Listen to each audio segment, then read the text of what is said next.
Hello everyone and welcome back to my channel. It's another weekly roundup video. Yeah, there's been a lot going on with Norwich this week. A lot.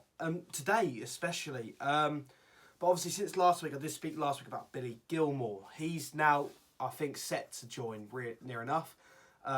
He's completing his medical after he's out of isolation. Obviously he had COVID after the England game between Scotland. And yeah, he's nearly out of isolation. I think once he's out, he'll be announced. It could be tonight when this video is out that Billy Gilmour is announced, which is fantastic. I believe it's the Oliver Skipp replacement. I think he's more of a ball-playing centre midfielder than Oliver Skipp, but Oliver Skipp kind of had that sort of physical presence that maybe Gilmour doesn't. But I'm really excited about Billy Gilmour. If you get a midfield with Oliver Skipp and Billy Gilmour alongside it, I'll be buzzing with that. But yeah, fantastic signing Billy Gilmour would be. And, you know, a lot of Chelsea fans don't want to see him go, but at the same time they can understand it. Obviously, Thomas Tuchel, he played Gilmour, but not to the extent that Norwich will play him. He'll get guaranteed first-team football. He'll start near enough every game. He'll be one of Norwich's key players throughout the season. And we do play lovely football, so there is something for Chelsea fans to be happy about. You know, Billy Gilmour will improve under Daniel Farke and at this Norwich City team.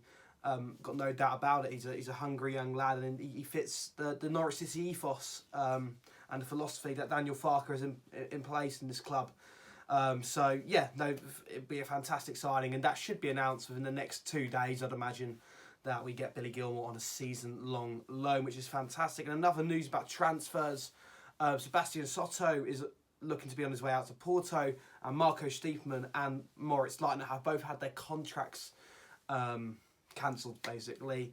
I can see why Moritz Leitner, you know, he's been out the side ever since we went down.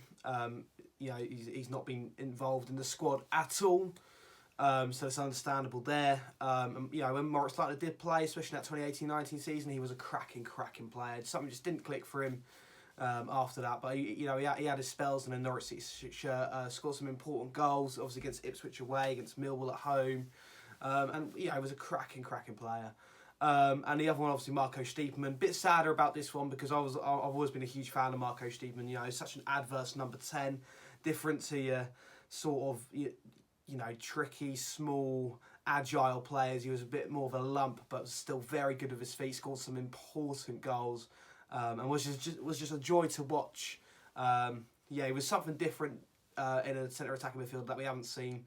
Obviously, we've had Wes Hoolahan before him, and you know, completely two different players, but both had that quality. And obviously, Marco Stiepermann, you know, like I say, scored important goals. Had a great link up with Pukki as well in that 2018-19 season. So, yeah, no, gutted to see Marco Stiepermann go as well. But yeah, I guess his time has come. We can't keep hold of players just for a sympathy level. We've got to show no mercy in this league. We've got to get players of the right quality, and unfortunately Marco Stiepermann isn't of that right quality. So it is right to see him go. And obviously 2 players that have joined, well, we already knew they were joining, but they've agreed they're signed permanently now. They've now signed, they're permanent Norwich players. That's Ben Gibson and Dimitris Giannoulis. Really looking forward to see how they can do in the Premier League. Giannoulis I'm really excited about. I think he's the best left-back we've had at the club for a very, very long time.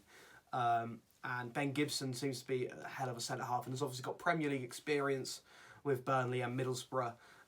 So really excited to see what they can do in a Norwich shirt, and they both look buzzing to be here as well. And hopefully, in our defence, we could, you know, they'd improve our defence this time in the Premier League compared to what it was last time. And yeah, fingers crossed for them. And obviously Norwich City have announced a new kit manufacturer this morning of Joma, which I think we all saw it coming, really. As you can tell from the thumbnails, a lot of the thumbnails where I've spoke about players signing, they've had the Joma kit with my graphic designer, Jack.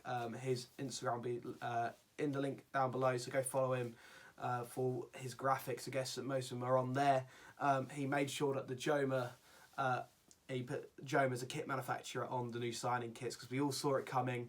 It was just waiting to be announced, and hopefully the new kit gets announced soon. Really excited to see what it looks like, and hopefully it's a cracking new kit and we get off with a good start with Joma.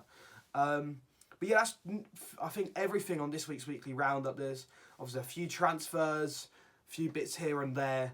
Obviously with the kit and stuff. It's been another busy week for Norwich, and obviously a busy week with the Euros, of England beating Germany, which is fantastic for the country.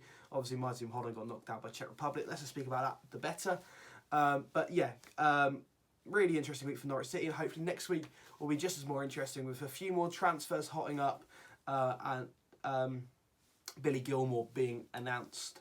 But yeah, if you have enjoyed this video, make sure you like, subscribe, turn on the notification bell so you don't miss out on any more videos. Also, go follow my socials, the links for them will be down in the description, and I shall see you guys later.